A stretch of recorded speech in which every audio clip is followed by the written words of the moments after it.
Հիմա կխոսանք զենքը բռնելուց, ոնց բռնենք, ոնց դիրքավորվենք, կրակային դիրքը ոնց ընդունենք, որպեսզի համեմատած ստաբիլ եւ լավ դիրք լինի կրակային, որովհետեւ կրակային դիրքը տարբերում են։ Ես օգտագործում եմ հետեւյալ կրակային դիրքը։ Կարելի ասել ֆրոնտալ կրակային դիրք է, բայց ոտքերը մի քիչ ունեն իրանց սխեման։ Կա ֆրոնտալ դիրք, որը ճակատնային է, ես օգտագործում եմ առաջ հետ ասած դիրքը, հա, ֆրոնտալ դիրքը։ Բռնվածքը հետեւյալ կերպ են կազմում, հա։ Նու առաջինը մագազինի տակից, պամպշտատուփի տակից։ Ես դնելու եմ ու արմունկս պարտադիր կերպ հավաքեմ, որովհետև ցցված արմունկները նույնիսկ շատ չնչին ճոճ է այստեղ։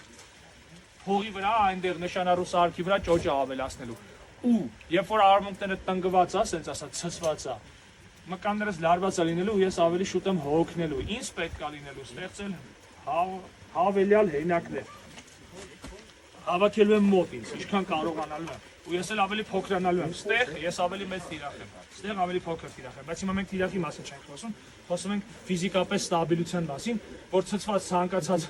դետալ ավելի հոգնածնելու է ինձ, որովհետև եթե դու ձեռքդ sense 5 րոպե պահես, հոգնելու է ձեռքդ, իսկ որ sense պահես, ձեռքդ չի հոգնելու։ Նույնն է ստեղ է, ստեղ հոգնելու է ձեռքդ, ստեղ չի հոգնելու ձեռքդ։